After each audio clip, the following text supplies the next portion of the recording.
The gleaming space station Haven Point hung like a silver jewel against the backdrop of stars. Inside its pristine white halls, Ambassador James adjusted his simple black tie. He wasn't nervous, not exactly, but he knew this meeting would change everything. The Galactic Council had summoned Earth's representative after decades of watching humanity spread across their solar system. James walked past the various alien delegates, noting their reactions. Some turned away. Others stared too long. None seemed friendly.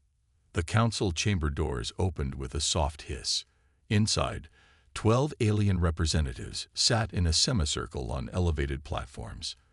Their leader, High Speaker Marcus, towered above the others.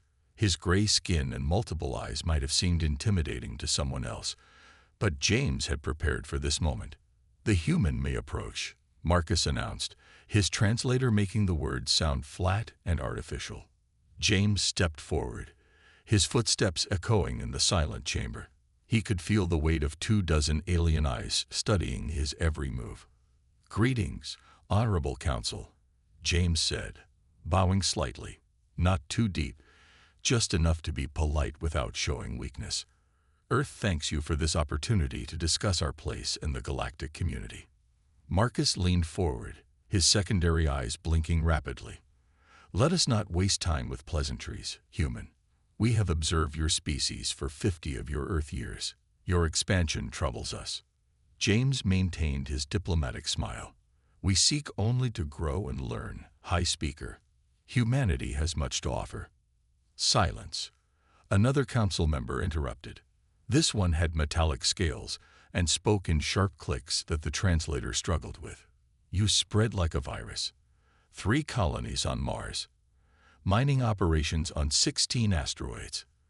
A research base on Europa. All without council permission. I wasn't aware we needed permission to develop our own solar system," James replied calmly. The temperature in the room seemed to drop several degrees. Marcus raised all 4 hands for silence. "This is the problem with your species. You do not understand your place. The galaxy has order, rules, protocols. Young species must be guided, their growth controlled, their resources properly allocated." James noticed how the other council members nodded in agreement. They had probably done this many times before with other young spacefaring races. Their playbook was clear: intimidate, demand submission, establish control. "The council has decided," Marcus continued. "Earth will surrender control of its outer system resources. Your colonies will accept council oversight. Your military vessels will be decommissioned. This is not a negotiation." The chamber fell silent. The council members waited for the typical response: fear, anger, desperate bargaining. Instead, James did something that would later be recorded in a dozen alien intelligence reports. He smiled. It wasn't a diplomatic smile this time. It was the kind of smile that humans got when someone had severely underestimated them. The kind of smile that had preceded some of humanity's greatest moments of defiance. "High Speaker," James said quietly, his voice carrying clearly through the chamber, "I want to be very sure I understand you correctly. You're demanding we give up our sovereign rights, surrender our resources, and disarm ourselves, because you think we might become a problem." "These are the Council's terms," Marcus stated firmly. "Comply, or face the consequences." James straightened his tie again, still wearing that unnerving smile. "I have a message for the Council from Earth. Would you like to hear it?" The Council members shifted uncomfortably. Something about the humans' demeanor had changed. Gone was the diplomatic facade. In its place was something older, something that spoke to their species' deep instincts of survival. "Speak," Marcus commanded, but his voice held a note of uncertainty. "The message is simple," James said. "Thank you for the warning." He turned and walked out of the chamber, leaving confusion and unease in his wake. The council members watched him go, struggling to understand why they felt so unsettled. They had the largest fleet in the galaxy. They had enforced their will on 1,000 worlds. So why did it feel like they had just made a terrible mistake? In the station's communication center, James sent a single coded message to Earth: Protocol Omega. They chose the hard way. The game was about to begin, and humanity had been playing it since they first looked up at the stars and dreamed of reaching them. The Council was about to learn why some species evolved to be predators, and why humans had evolved to be the most dangerous predators of all. The Dominion battle fleet moved through space like a school of metallic fish. Their ships, sleek and identical, approached the human colony on New Hope with absolute confidence. After all, they had conquered dozens of young spacefaring races before. This would be no different. Captain Ann stood on the bridge of the Earth defense ship Thunder, watching the enemy fleet's approach on her tactical display. Her crew worked quietly, efficiently, showing none of the fear the Dominion expected from a primitive species facing its first alien invasion. "They're forming into attack pattern Delta," her tactical officer reported. "Standard approach vector. Exactly like the training simulations predicted." Anne nodded, a slight smile playing on her lips. The Dominion was about to learn why humans were different. "Launch the asteroids," she ordered. The Dominion fleet never saw it coming. They had expected missiles, energy weapons, or perhaps crude nuclear devices. Instead, dozens of captured asteroids, their surfaces coated with radar-absorbing materials, slammed into their perfect formation at incredible speeds. Primitive weapons. The Dominion fleet commander sneered as his ships easily destroyed the first few asteroids. Then his tactical officer noticed something odd. "Sir, the debris. It's spreading in a strange pattern." The asteroids hadn't been simple rocks. They had been hollowed out, filled with millions of ball bearings and scrap metal. Each impact created an expanding cloud of debris, turning space itself into a weapon. The Dominion's shields, designed to stop energy weapons and missiles, were useless against the ancient physics of kinetic impacts. "Impossible," the commander muttered as his ships began taking damage. "They're using garbage as a weapon." But Anne wasn't done. As the Dominion fleet scattered to avoid the debris field, her real attack began. The Thunder and its sister ships emerged from hiding places inside nearby asteroids, their hulls covered in the same stealth coating. They had been waiting there for days, crews enduring uncomfortable conditions that would have broken most alien species. "All ships, execute battle plan Crazy Ivan," Anne commanded. Her fleet split into pairs, each ship using the other's gravitational field to perform maneuvers that the Dominion's tactical computers insisted were impossible. Humans understood that sometimes the best way to win wasn't to overpower your enemy. It was to confuse them completely. The Dominion fleet's perfect formation dissolved into chaos.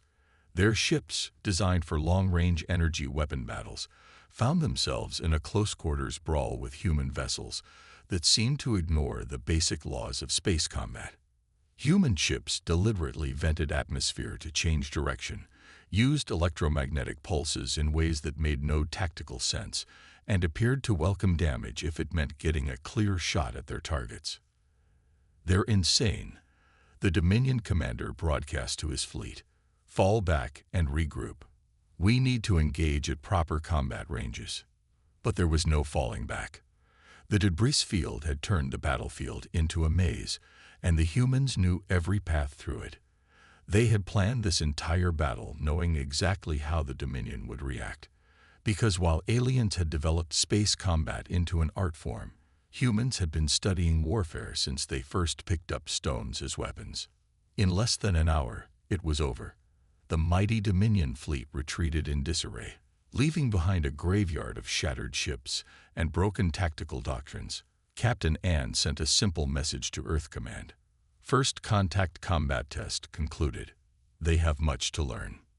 In the years that followed, the Dominion's report on this battle became required reading for all alien military academies, not because of the tactics or the technology, but because it was the first documented case of something that would become a warning sign to the galaxy. Never fight humans in their own territory. They will turn everything, even empty space itself, into a weapon. And most importantly, the report noted, humans don't fight to win. They fight to make sure you never want to fight them again. Present day. The Council's peacekeeping fleet emerged from hyperspace at the edge of the solar system. 500 ships strong. Their formation was perfect. Each vessel exactly where 10,000 years of space combat doctrine said it should be. Admiral Ross of the Council forces felt only pity for the primitive humans who would soon learn their place. "Send the message," he ordered. "All human military vessels are to power down and prepare for boarding. Any resistance will be met with overwhelming force." The response came 12 minutes later, a simple text message. "No." Ross sighed. "They always resisted at first. Begin the advance. Standard conquest pattern." His fleet moved forward in neat rows, their sensors scanning for human ships. But they found nothing. No defense fleet. No orbital platforms. Nothing. "Admiral," his sensor officer called out, "we're detecting unusual radiation patterns from the asteroid belt." Before Ross could respond, space itself seemed to go mad. Dozens of asteroids suddenly changed course, revealing hidden engines. But instead of being used as weapons, they created a strange pattern of overlapping orbits. The Council fleet sensors, trying to track every moving object, began to overload. Then the human ships appeared. They had been hiding in plain sight, their hulls covered in screens showing perfect replicas of space behind them. Not true cloaking technology, but something far more creative. Admiral Thomas of the Earth Defense Fleet stood on his bridge, watching his plan unfold. "Begin Operation Theater," he ordered. The humans had turned the entire solar system into a stage, and now the show was beginning. Solar collectors hidden on Mercury's surface activated, focusing light into tight beams that disrupted the Council ship's visual sensors. Clouds of reflective dust, released months ago, caught the light and created false images. "They're using stage tricks," Ross shouted in frustration as his fleet struggled to distinguish real targets from illusions. "This isn't proper warfare." But humans had learned long ago that proper warfare was just another way of saying predictable warfare. As the Council fleet split up to deal with multiple threats, they failed to notice they were being herded into precise positions. "Launch the ghost ships," Thomas commanded. Empty human vessels, loaded with nothing but engines and basic AI, charged straight at the Council fleet. The Council ships, following their programming, fired full broadsides at these obvious suicide attacks. That's when they learned the ghost ships weren't weapons. They were distractions. The real attack came from modified mining platforms that had been hidden in Mars' shadow. They didn't fire weapons. They launched nets of carbon nanofibers, too thin to be seen but strong enough to tangle in the Council ship's drive vents. "This is impossible," Ross muttered as his fleet's formation fell apart. "They're not even trying to destroy our ships. They're playing with us." He was right. The humans weren't fighting to win. They were fighting to teach a lesson. Each attack seemed random, even silly, but was pushing the Council fleet exactly where Thomas wanted them. "Final act," Thomas ordered. His fleet revealed itself at last, emerging from hiding spots throughout the solar system. But instead of attacking, they simply took up positions around the tangled Council ships. "Attention Council fleet," Thomas broadcast. "Look around you. Really look. Every asteroid, every dust cloud, every shadow we've used against you. They've been here for months. We knew you were coming. We prepared this entire solar system as our battlefield. Would you like to see what else we've prepared?" The Council fleet, their perfect formation shattered, their sensors confused, and their engines tangled, finally understood. They hadn't entered a battlefield. They'd walked onto a stage, and humans had been directing this play from the beginning. Admiral Ross sent the retreat signal. As his ships limped away, he realized humanity's greatest weapon wasn't their technology or tactics. It was their ability to turn an entire solar system into one giant trap, just to prove a point. The message was clear. This is what humans do for fun.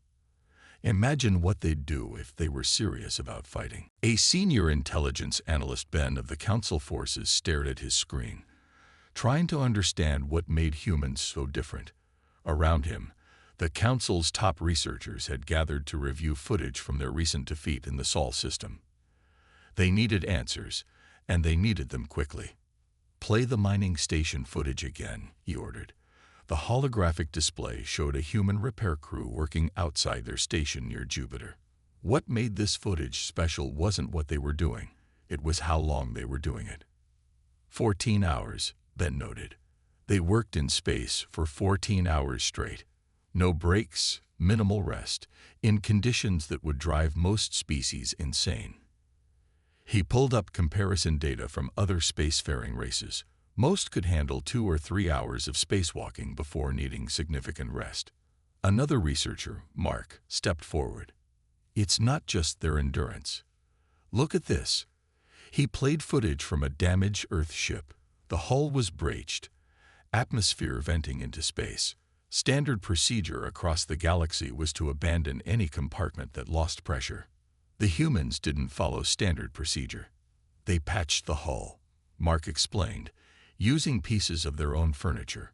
While in combat, without spacesuits, they held their breath and worked in vacuum for almost 2 minutes. The other researchers shifted uncomfortably. The idea of willingly exposing oneself to space was horrifying to most species. "But that's not even the strangest part," Ben added. "Watch their response when the patch fails." The footage showed the humans laughing, actually laughing, before trying again with a different approach. They treat failure as entertainment. The research team had compiled thousands of such examples. Humans working in mining colonies with temperatures that should be lethal. Human soldiers continuing to fight despite injuries that would incapacitate other species. Human scientists experimenting with dangerous materials just to see what happens. Their adaptation rate is off the charts, Mark noted, pulling up more data. Most species take generations to adjust to new environments. Humans do it in years, sometimes months. They don't wait for evolution. They force it through sheer stubbornness. Ben walked to the main display, bringing up images from Earth's history. "I think I understand now. Look at their planet. Their entire evolution was one crisis after another. Ice ages, climate shifts, predators, natural disasters. Most species evolved to fit a specific environment. Humans evolved to survive when their environment changed." The room fell silent as the implications sank in. The Council had spent millennia perfecting space warfare, developing technologies and tactics that worked perfectly against rational opponents. But humans weren't rational, at least not in any way the Council understood. "They're adaptable because they had to be," Ben continued. "Their planet never gave them a choice, and now they're bringing that same attitude to space. Where we see the vacuum as an enemy to be protected against, they see it as just another challenge to overcome." Mark added another piece of footage, this time from a human entertainment broadcast. It showed humans jumping from high places, with nothing but a piece of fabric to slow their fall. For fun, the researchers watched in horrified fascination. "That's why our psychological warfare fails," Ben concluded. "We can't break their spirit because what we see as hardship, they see as normal. What we consider impossible, they see as a dare. They don't follow our rules because their entire history is about breaking rules. The rules of nature itself." The final report to the Council was simple but disturbing. Humans are dangerous not because they are strong or advanced, but because they refuse to accept limitations. They don't survive despite adversity. They thrive on it. They don't adapt to their environment. They adapt their environment to themselves. And most worryingly, they seem to enjoy doing it. The Council's standard response to this report was to ask if humans could be controlled. The answer was always the same. You might as well try to control evolution itself. The best you can do is point them in a direction and hope they don't decide your rules are just another challenge to overcome. Jupiter's massive form loomed behind the gathered fleets, its swirling storms providing a dramatic backdrop for what would become one of the most memorable battles in galactic history. The Council had brought their full might this time. 2,000 ships, their newest weapons, their best commanders. Admiral Thomas watched them approach from the bridge of the Earth flagship, Defiant. His fleet was smaller, just 800 ships, but he wasn't worried. The humans had chosen this battlefield carefully.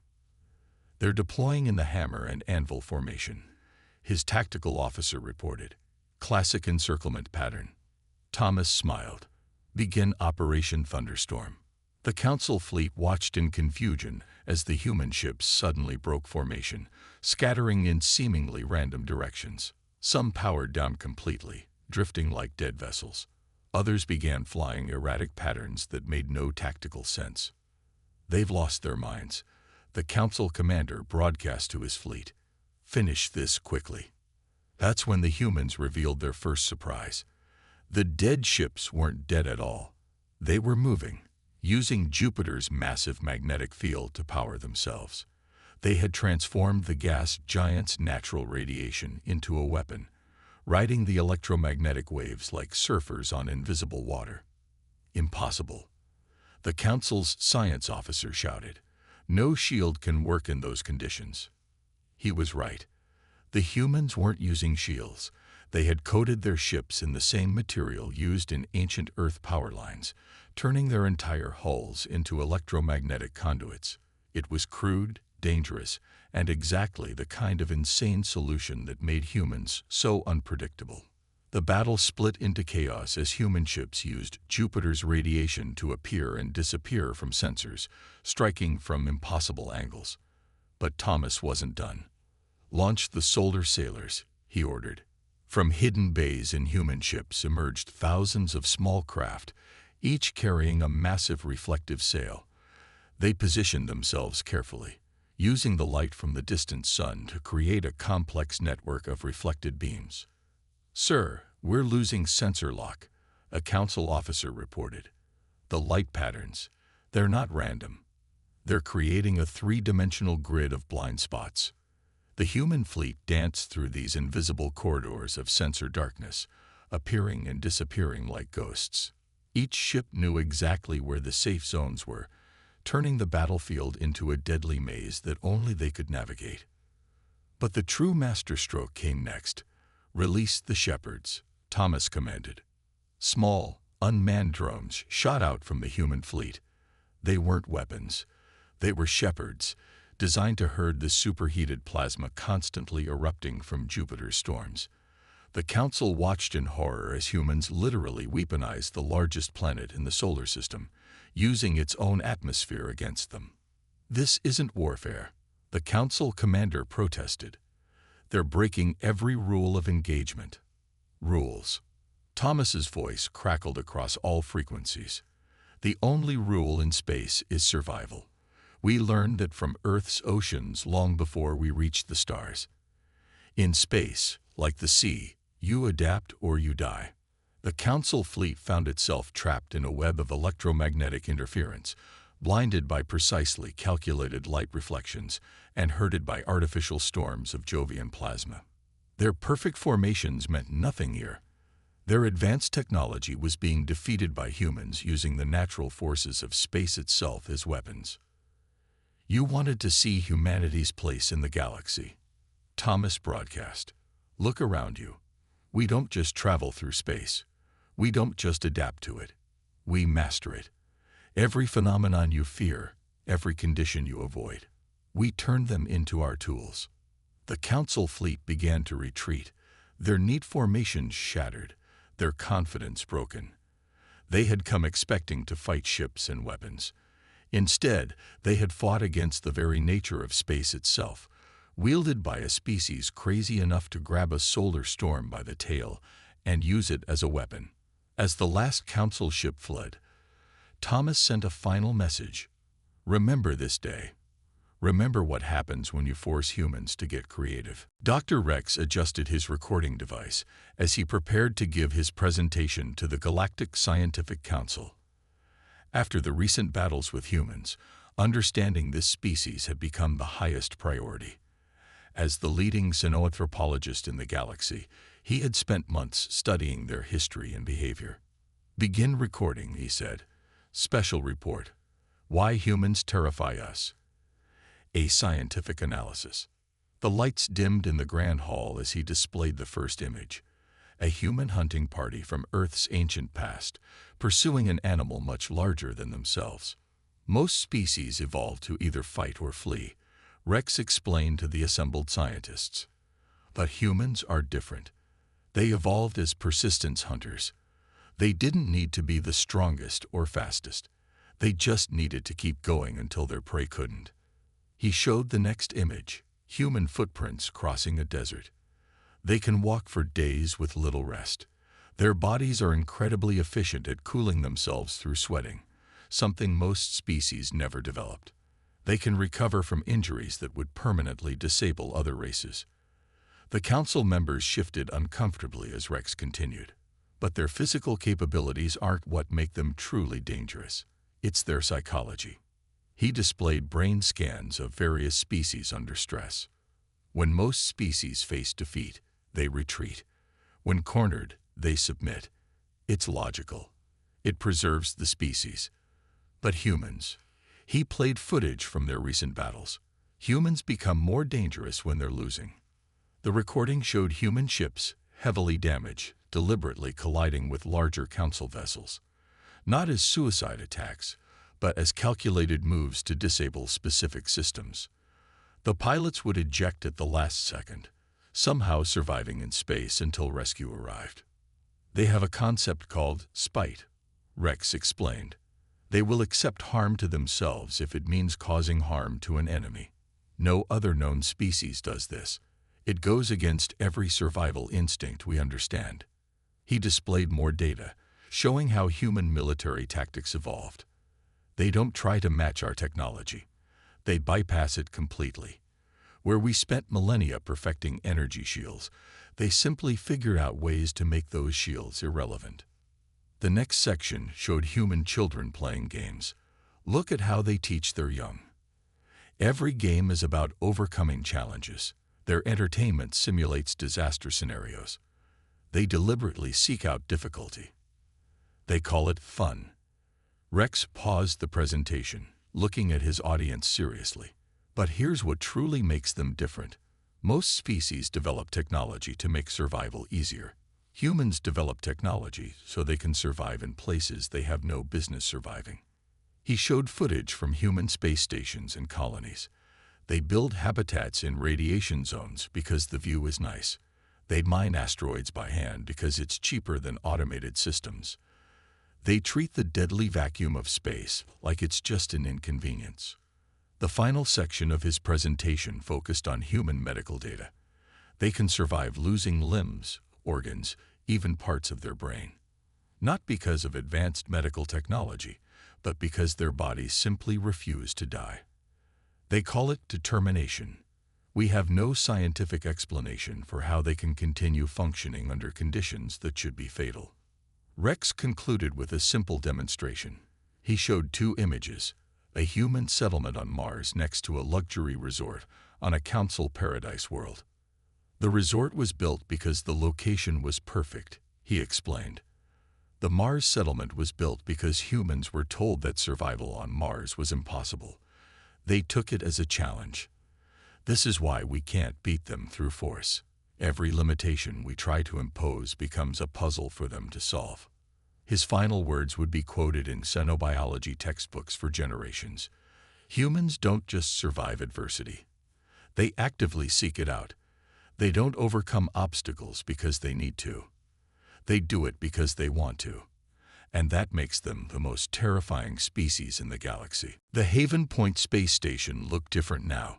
Where once its halls had been filled with tension, there was now a cautious respect.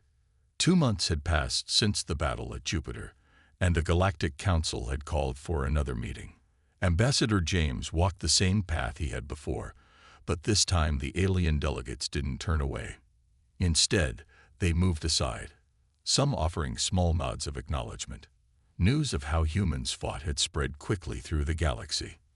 The council chamber doors opened, revealing fewer members than before. Several races had withdrawn from the council after the failed invasion, questioning its leadership. High Speaker Marcus remained, though he no longer sat quite so tall. "Welcome, Ambassador," Marcus said, his translator carrying a new note of respect. "Thank you for agreeing to these peace talks." James took his place at the center of the chamber. "Earth appreciates the opportunity for peaceful dialogue. We've always preferred it to conflict." "Yes," Marcus replied, his secondary eyes blinking rapidly. "We've learned that what humans prefer and what humans are capable of are very different things." He gestured to a display showing the aftermath of the Jupiter battle. "Our finest fleet, defeated by humans using little more than the natural phenomena of space itself. We used what was available," James said simply. "Humans have always been good at that." Marcus leaned forward. "That is what we wish to discuss. Our scientists have studied your species extensively now. You are not the strongest, not the most advanced, not even the most numerous, but you are, without doubt, the most adaptable species we have ever encountered." The chamber filled with murmurs of agreement. James waited patiently as Marcus continued. "You turn weaknesses into strengths. You treat impossible situations as interesting puzzles. Even your defeats somehow become victories." Marcus paused. "We cannot control you. We realize that now. So we offer something else. Partnership." James raised an eyebrow. "Partnership? Yes. The galaxy is vast and often hostile. Most species specialize. They become perfect for their niche. But humans adapt to everything. We need that. The Council needs that." The proposal was displayed. Earth would join the Council as a full member, with all rights and privileges. Human innovation would be welcomed, not feared. Human colonies would be recognized. Human ships would be free to explore. "And in return?" James asked. "Teach us," Marcus replied simply. "Show us how to adapt. Show us how to overcome instead of simply avoiding. Show us how to see problems as opportunities." James smiled, not the dangerous smile from their first meeting, but a genuine one. "That's a better offer than demanding our surrender." "We learn from our mistakes," Marcus said, "though preferably not through such dramatic demonstrations in the future." The treaty was signed that day. As the ceremony concluded, Marcus asked one final question that had been bothering many species. "Ambassador," he said quietly, "during the battle, your ships did things that should have destroyed them. You used tactics that should have failed. You survived conditions that should have been fatal. How could you be so certain these impossible strategies would work?" James laughed. "That's the thing, Speaker Marcus. We weren't certain. We just tried anyway. That's what humans do. But what if you had failed? Then we would have tried something else. And if that failed, we would have tried again. And again. And again. There's an old human saying, 'The only real failure is giving up.'" Marcus shook his head in amazement. "I think I'd finally understand why no one dares to fight humans. It's not because you're unbeatable. It's because you don't know when you're beaten." "No," James corrected him gently. "It's because we know that being beaten is just the first step to figuring out how to win next time." And that, as the galaxy would learn, was the true power of humanity. Not that they couldn't be defeated, but that defeat only made them stronger.